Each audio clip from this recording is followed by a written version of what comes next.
Cool. Welcome to the Educating Earthlings podcast. This is my sister Carley. We're just going to kind of chit chat. Yeah. First of many podcasts. First of many podcasts for sure. I'm thinking this will be kind of a fun thing to do live on Saturday nights. Yeah.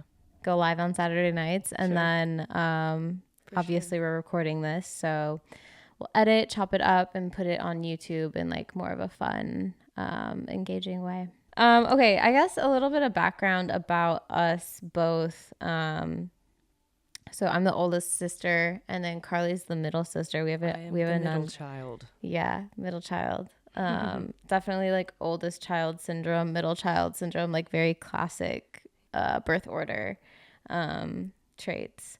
3 girls.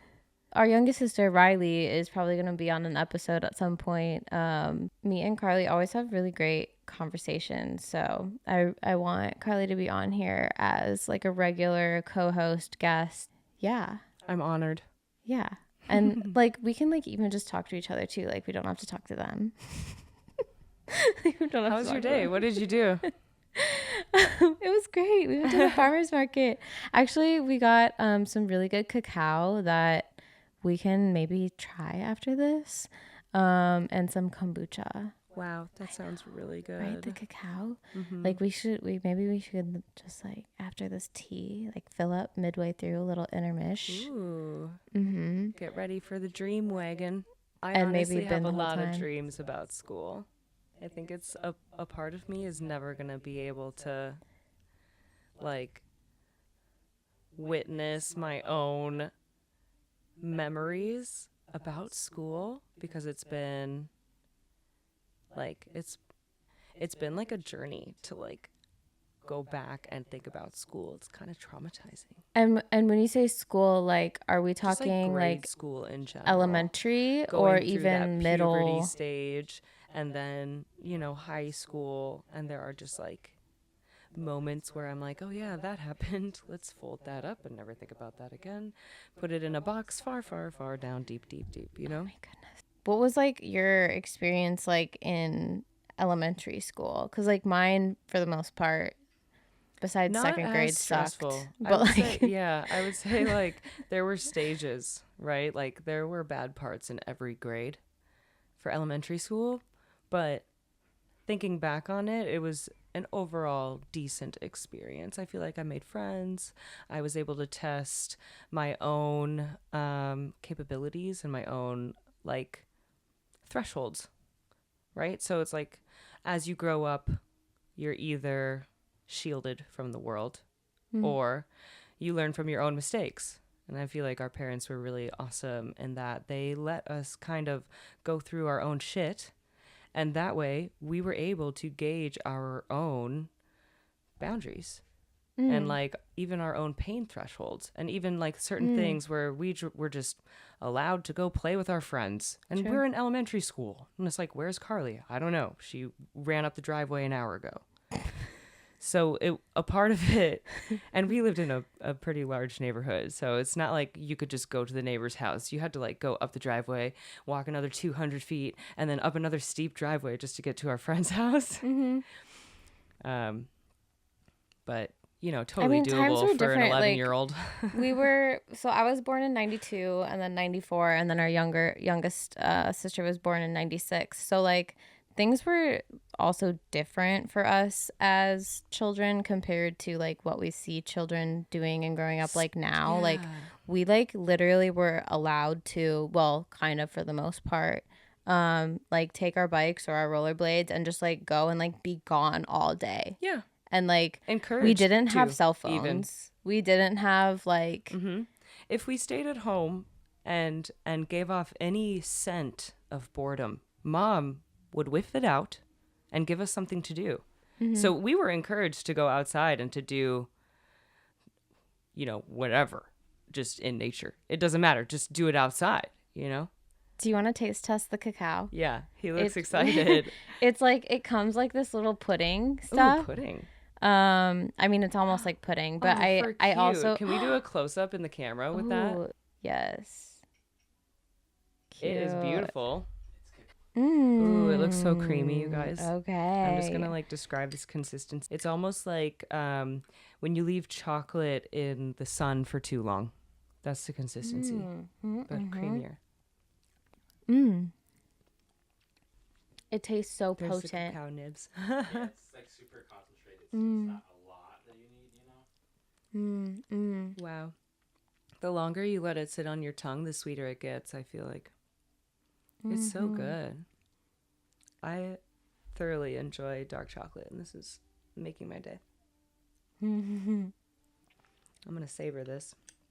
Thank you for preparing this. In the podcast, can I be the guy in the back that they just hear but never see on cam? Yeah. Yeah, that's a character. You're like, Freddie from iCarly. It's We're iCarly. So cute. iCarly. Oh, or maybe not. Oh, here we are. Look. There's us.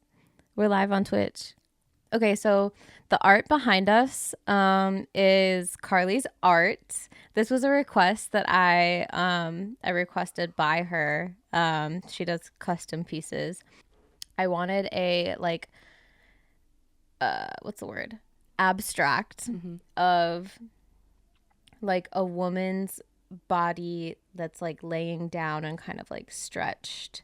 She's like laying and stretched and kind of just like sprawled out.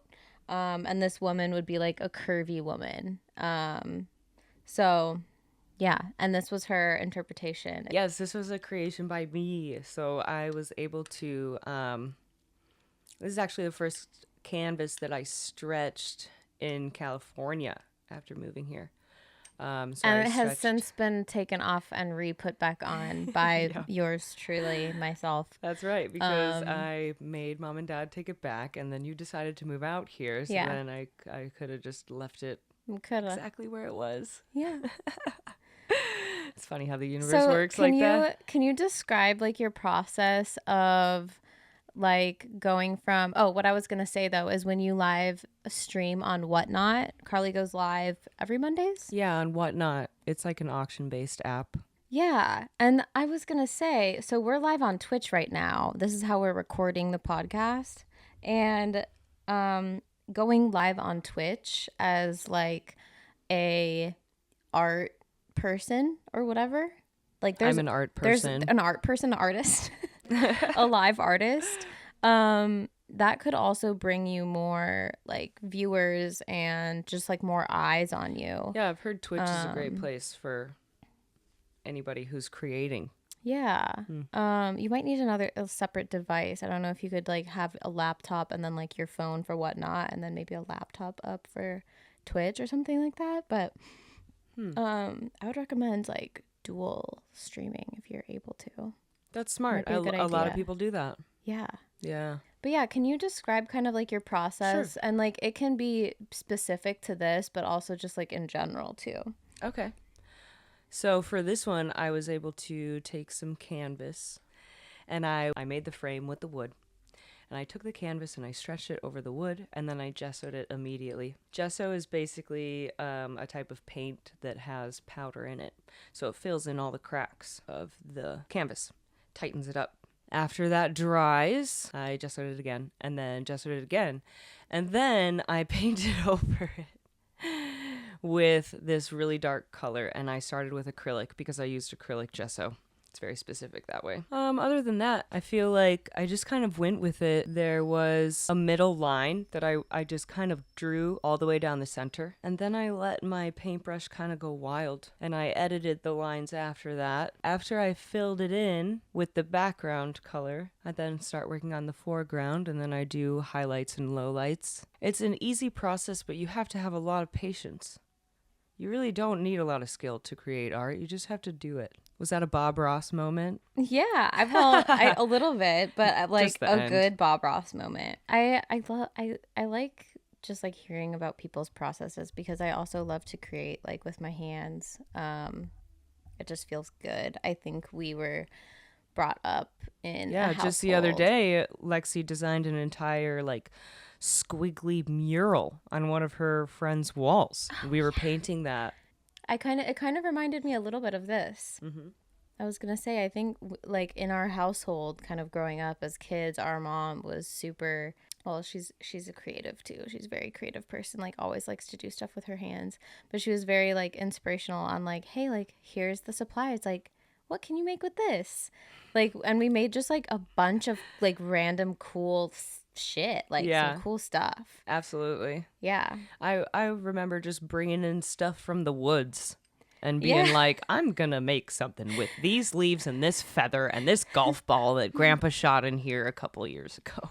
The golf ball. Oh, I found a lot of golf balls in our woods. We would make little habitats Mm-hmm.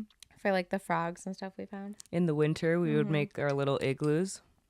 You remember those plastic bricks to make snow bricks? Yeah. And the big mound of snow at the end of our cul-de-sac. That was the best. I think Literally. I actually recently had a dream. Do you remember that one time? Do you already know what I'm going to say? I think I do. When Dad. Yes. Okay. So one time. So this mound of Let's snow is Give at a little the, bit of a setting here. Yeah, yeah. This mound of snow is like, so when you live in a cul-de-sac, do kids know what this is? Yeah, okay. There's two ways that the snow plow will plow snow in a cul-de-sac. First way is that they put all the snow in the middle and they make a roundabout. Second way, wherever there's not a house, they shove all the snow where there is no house On that one side. on just that one side. So we had this giant mound of snow. We would make tunnels. And we would hide behind there and throw our snowballs Like at cars. tunnels, you guys, like tunnels. We Like- would have forts and tunnels. Like we would each have our own little like hut, and then we would make tunnels We were just connecting kids. them. We had little stairs going up on was the like- backside and like down the slide. Yep. Like, and then once if there was like a moment where it would ice over, like And it would that be was hard. solid. And you like could, like, that was knock a on it. solid igloo. Like it was amazing. Yeah. For context, if snow falls and it's fluffy, it means it's too cold to melt. Once it gets a tiny bit warm, it'll melt just a tiny bit, but then it gets cold overnight again and it will refreeze. So basically just the outer layer of the snow has turned into hard ice. Continue.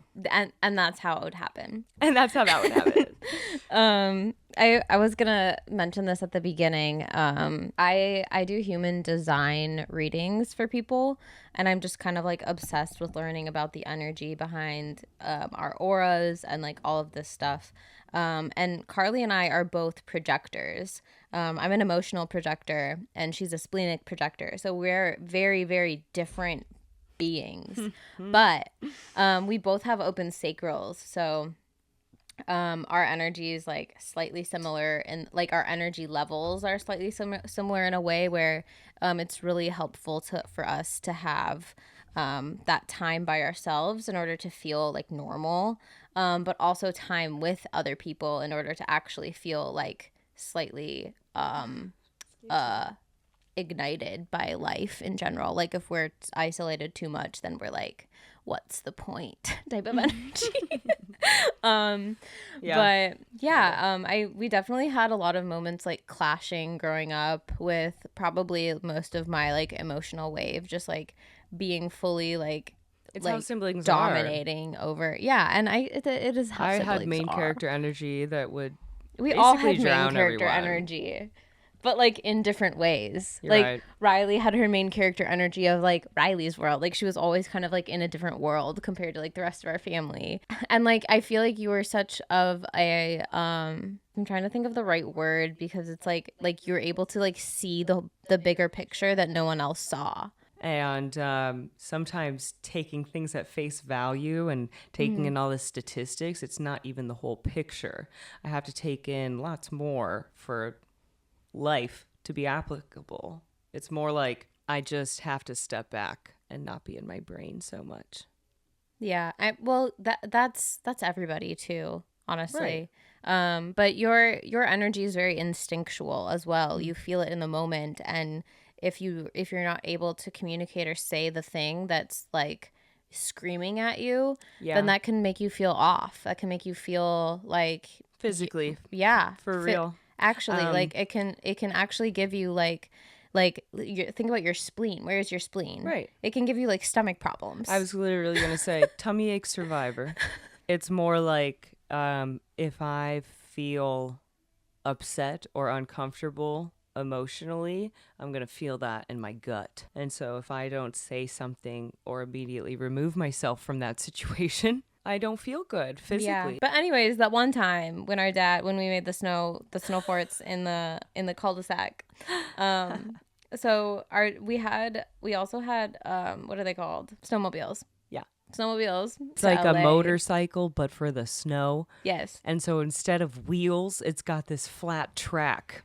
It's got two little front sleigh like skis, and they can turn, and that's how you turn. And then in the back, it's like, imagine like a tank, and it's got that little like track thing. It's like vroom vroom vroom, like it's like that in the back. Yeah. But anyways, we had snowmobiles growing up, and my dad likes to be daredevil-y sometimes. So he's riding around in like the little woods that we had around our house, and he's like, "Watch out, I'm coming." I don't know. We were literally in the snowbank, and he comes and he thought he was maybe gonna like plow through the snowbank. I don't know. I don't know what his like no idea what his thought process on but that was. He thought maybe he was gonna go right through the snowbank. Did not go through the snowbank. It was like a full jump. Like he like and landed like on the pavement. Definitely was just kind of like nosedived. Granted, Like he had no idea he was gonna get that much air. He got so much air. Y'all, and he wasn't wearing a helmet. No. We're just going to disclose that information. He's probably pretty embarrassed about that now. He's probably like, but what ended up happening why are you was saying I watched as our father took flight and then smacked onto the pavement, snowmobile underneath him, windshield to the face. To the face. And then he lays back with his arms wide open. And I literally thought to myself, like, my dad's blind now. Like, he doesn't have eyes anymore. That thing sliced into his head.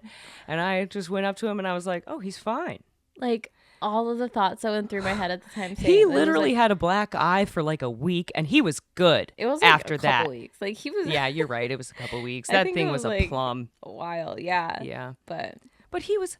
I don't understand, like, some of the things that we got away with. Our entire family has gotten the luck card too many times. And I'm just like, how did we survive that? I think it also goes to show how resilient humans actually Riley are. fell from a tree when she was Actually, little. I caught her in my arms. It's just like the conditions of living in the middle of the woods.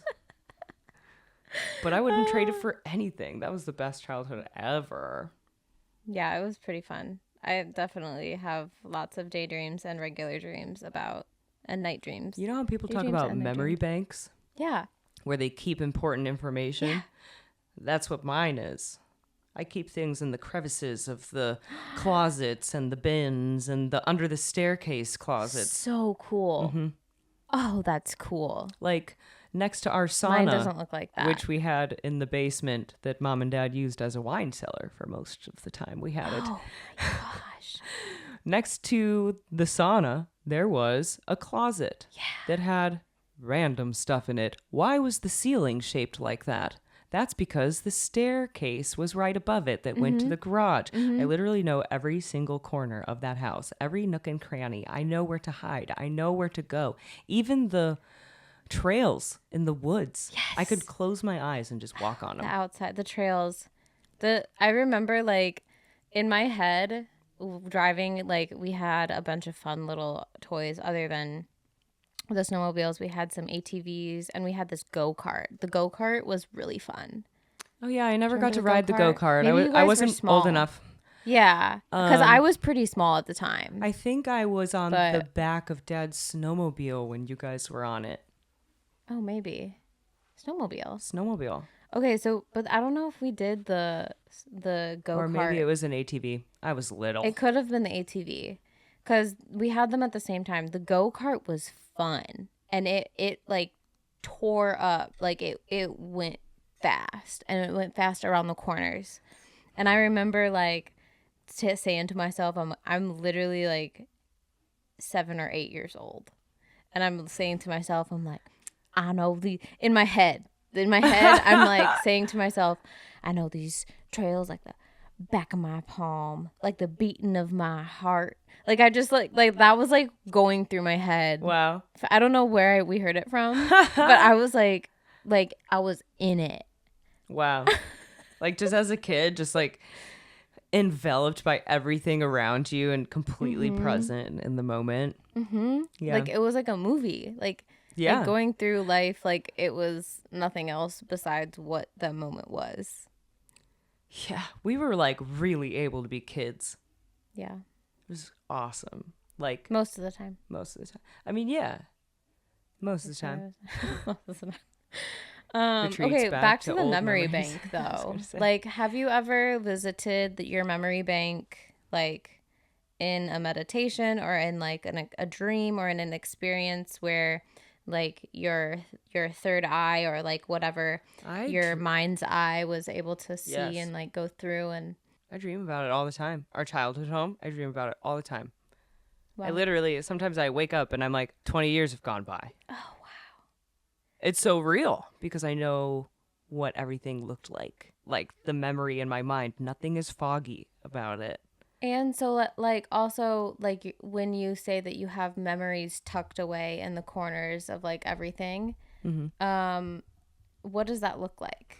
So it's like everything that happened in that house has a spot. There's so many good memories in that house, and every spot has good memories. I feel like I could pick little memories that I could tell you guys about, you know? And these are places that I visit when I need to calm down or if I'm sad or, you know, it happens. We're adults. But these memories allow me to kind of revisit this sense of safety, this sense of kind of like where most of my happy memories were growing up, you know, and I have many more happy memories to make. But when we're talking about memory bank, I guess I'm just talking about good memories. Do you have a memory bank? Yeah. And I visited there once for sure. This was me visiting my memory bank. I actually talk about it on a previous episode from like almost 2 years ago now that's posted, so you can go listen to that full episode. It's about my mushroom trip, and it was like a very interesting, I think I've told you about this place. It was a very like so one time I'm just going to do a brief overview of just the memory bank part about my trip because you can go back and listen to this episode like earlier. So I took too many mushrooms one time.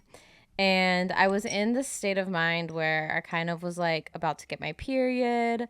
I was about to leave for a trip the next day. So in my mind, I was like, oh my God, I need to wake up. Like, I hope I'm not tripping when I wake up to get on an airplane and go see my sisters. Like, that's what I was about to go do.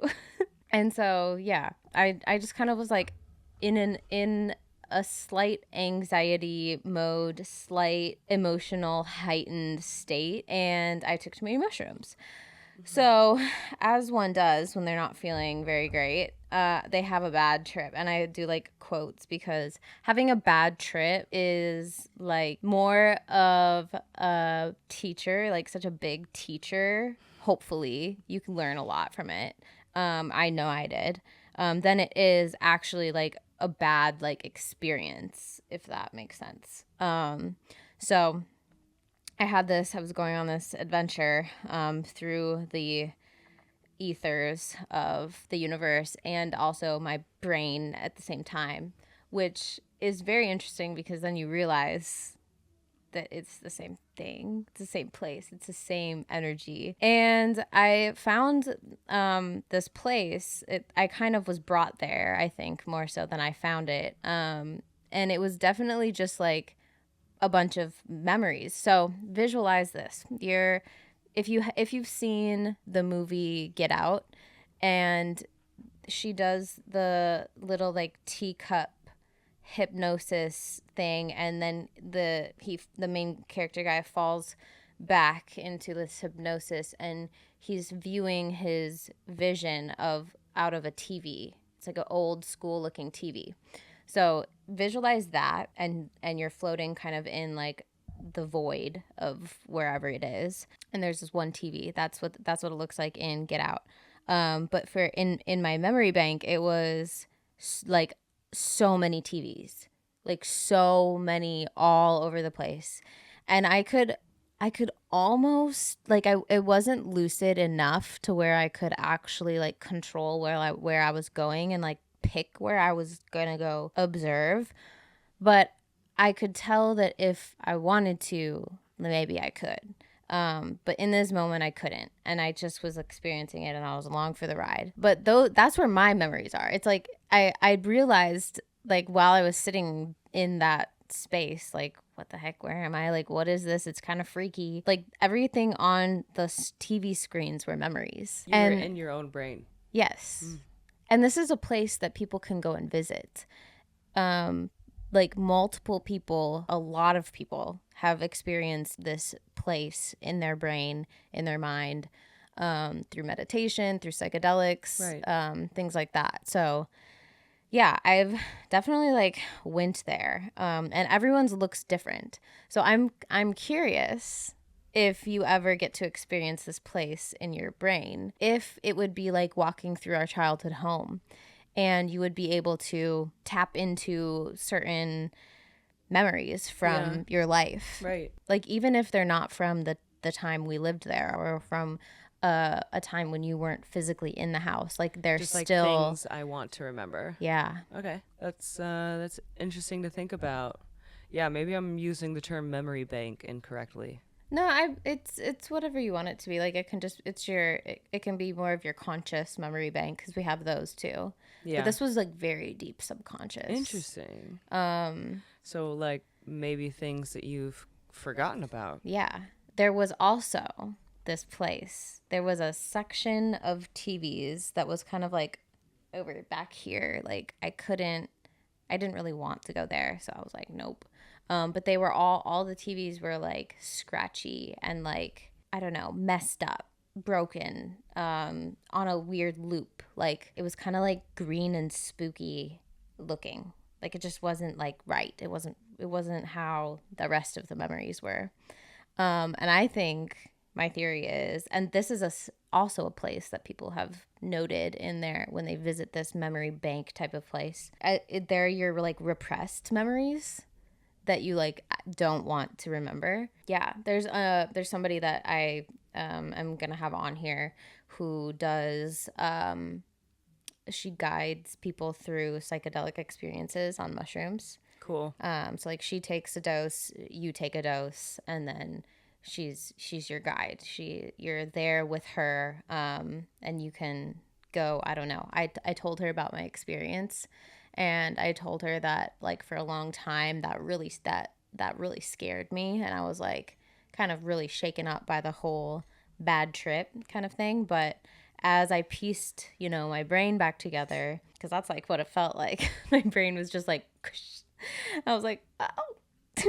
Yeah, it can take a lot. It's quite the mental hurdle to get back to something that's, basically traumatized you. And it's like, it's not getting back is the thing. It's like what the Lexi that I am now is not the same person that I was before that trip. When I'm saying a new Lexi, I'm talking more so in the physical, like in like reality right now. Yeah. Sorry, I got distracted because there was something exciting happening behind the camera. I know, now I'm curious. What happened? Yeah, what's an all-star dunk contest? Oh, all-star dunk contest. Oh my god! I think I just shit myself. I think I just had a slight heart attack. He just jumped over here. Oh, wow. It was crazy. It was crazy. Maybe the other one is. Oh. Yep. Look at that. Look at the dunk. Boom. That was crazy. Should I take a deep breath? You know what Mom said to me once?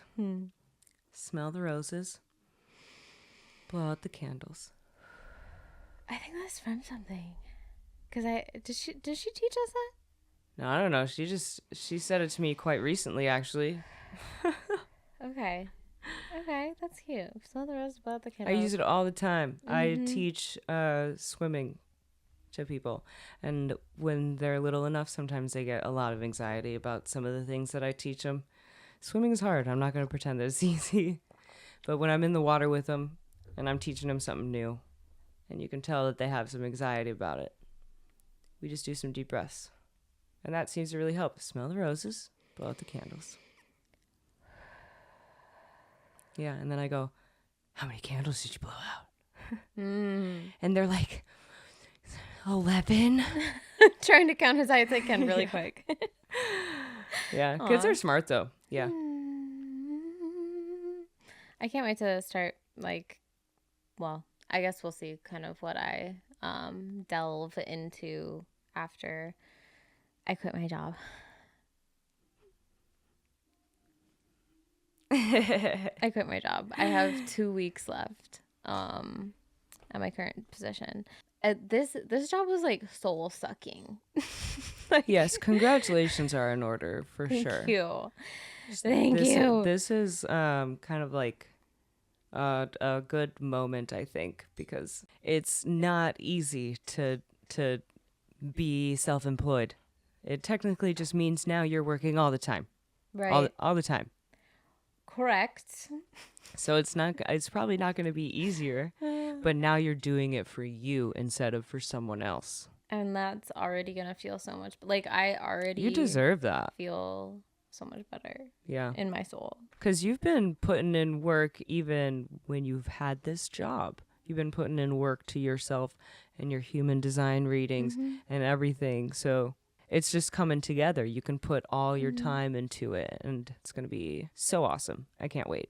I can't wait too. Like, this is going to be, I think if we are also consistently like here, like doing something like this, Yeah. like live on Saturday nights type of vibe, it'll be fun. Like, we can like, Yeah. I see this also too being kind of almost like what, like we could have like people cycling through, like, go ahead, like sit here, like come and chat, Yeah. like come and share your experience on For sure. whatever topic. Like, it would be fun to kind of like maybe have a hierarching, if that's the right word, topic for the evening. And then like that's what we can kind of just like Okay. keep tying things back get it. into, right? Like memories.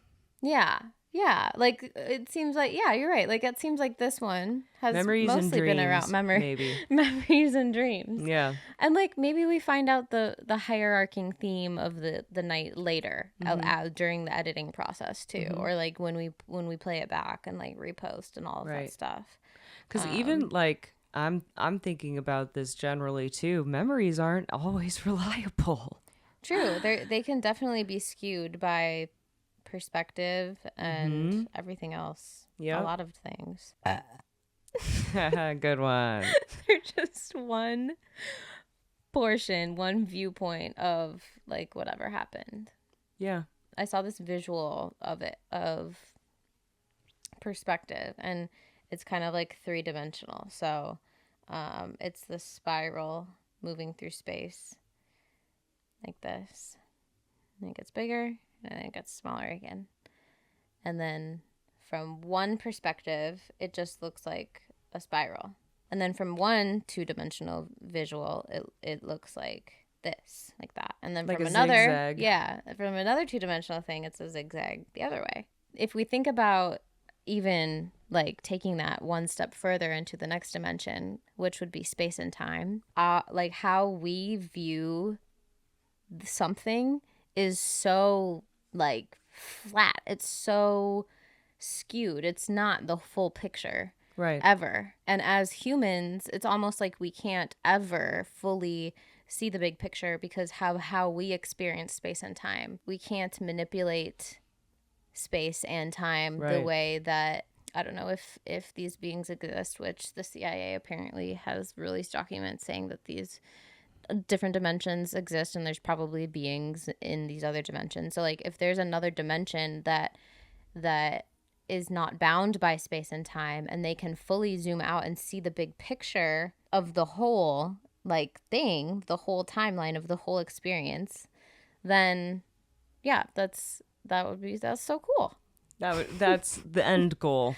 The end goal. That would be like To astral project and just see everything as what it really is on every plane of reality. Cool. There's a separation to this sort of like connection to the higher being that I feel, for me, makes me feel like when I get too far into my own mind, like if I dive too deep into my own mind, I'm going to find answers that I didn't even know I had questions for. And there's a part of me where I have questions for myself, and I'm trying to progress as a human being.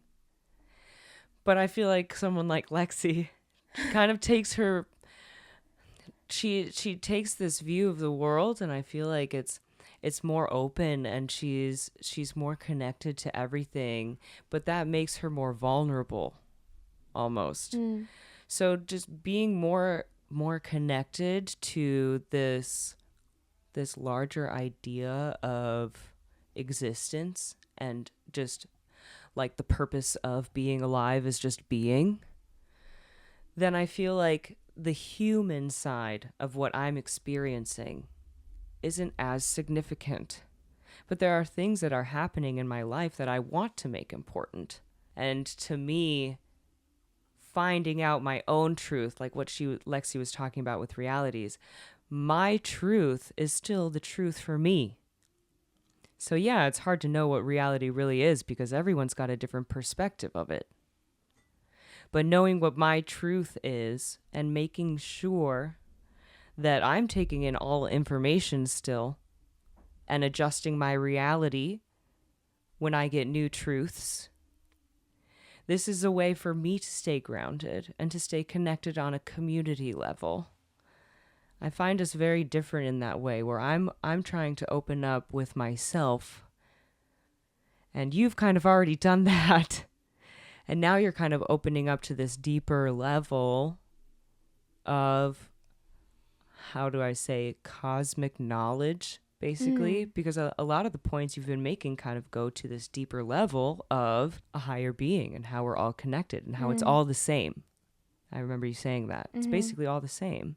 I can also point out that I think sometimes I also think that I dive into these other dimensions and these other realms and these other, like, I don't know, things, because I just need a little break from whatever I'm experiencing. So it's like yes, maybe I have a different perspective, like just because of things I've experienced in my life, or like that one crazy trip I had. The drugs you took.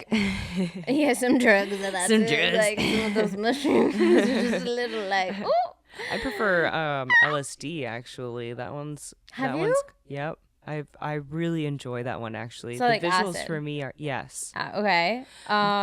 That's what people have said about when I describe my mushroom trip. They're like, are you sure you didn't take acid? Yeah. I'm like, LSD, for context, is much more visual than shrooms.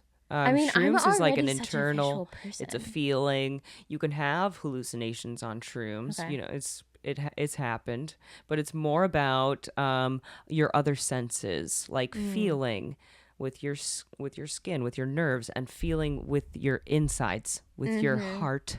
Yes, that part. Acid, LSD, is definitely more visual, at least in my experience. I really enjoyed it. I was able to, basically, what was told to me pretty much happened. So the first time you take LSD, as I've been told, you will face your greatest fear, but then you will also come out of it kind of as a new person. It's not like this ayahuasca death and rebirth sort of a cycle or a journey. It's more like there are some things that your brain needs to get through before this trip is over. Or you have a bad trip. Okay. That's you have to accept the fear that's going to approach you. Okay. So I really want to hear about your trip if you're able to tell it. Yeah, I think Like, I remember describe most of it. But I have to go pee really quick. And this commercial is brought to you. It is really good cacao. There it is. Mike is back, guys. I'm out of here. Everybody say thank you to Soma. Into the thick of it. So my acid trip. Tell me about it. So it started off pretty fun. It honestly went until the next day, which was not fun. But the first part was super fun. I was able to feel my feels, kind of see something that scared me, and then I kind of just powered through and was able to laugh at it almost immediately. It was this really weird, like, oh, that's what I'm afraid of? So, And question. irrational fear. Did you go into it like thinking that or knowing that you were going to see your deepest fear? Yes. Okay. So I had two friends and my boyfriend at the time. So this was in college. There was 4 of us total. The other couple had taken acid. Not a bunch, but they had done it a couple times, and they told me first time that you do it, this is probably what's going to happen. I feel like it's not like, oh, my greatest fear, but I feel like at that time in my life it wasn't fun to see something that scared me so much. It was kind of a self-realization of I'm being silly, which is my own imagination. So what I had thought about for my greatest fear was pretty much just the dark. But what happened when I took acid, I realized that my greatest fear was my own imagination and that the dark was a vessel for that. So when I went to the bathroom and flicked the light on from off, my entire body was like a zombie. And so I was able to flick the lights on and off and become more and more zombified as the strobe kept progressing. And I started to laugh. And I thought to myself, this is hilarious. Why is my imagination doing this to me? This is extremely irrational. The next stage was probably like my sensory of like my nerves feeling. I was laying on the carpet and my hair was just like spread out on the carpet, and it was like a shag carpet. And I ended up digging my hair into the carpet. And my friends were telling me that I was having a grand time because I was making like orgasmic noises. I don't remember that part. I could still remember what it feels like. We ended up walking to the corner store at like 3 a.m. thinking it would be open. It's freezing cold because it's Iowa winter. So we're just walking to the store, all bundled up like the Michelin men. We get to the store. Oh, no, it's closed. Oh, yeah, it's 3 a.m. We walk all the way back. We realize, that was a huge mistake. Luckily, nothing bad happened. That is good. That's good Yeah. to hear. As Yeah. a big sister, listening to that story was like, what? Yeah. The trip kind of kept going, and as the next day went on, I was only seeing like black and white, and I was very depressed the next day. So it was definitely like a high and then a super low, Interesting. I've heard that That was happens just- where yeah. kind of like it'll kind of like burn up your serotonin, dopamine, whatever the hormone is. Yeah, all of that. gives us all of the happies. Puts color into the world, apparently. Yeah, like it kind of uses it all up, burns all of the extras that you have, and then Yeah. you're depleted for a little bit. Yeah, I was big sad the next day.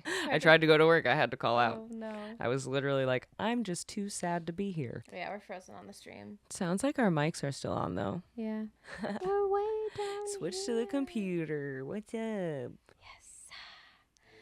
Oh, I was gonna make a point. Okay, so I can Yeah. I can say like what our brain does with the visuals and the light. Your brain picks up on micro expressions.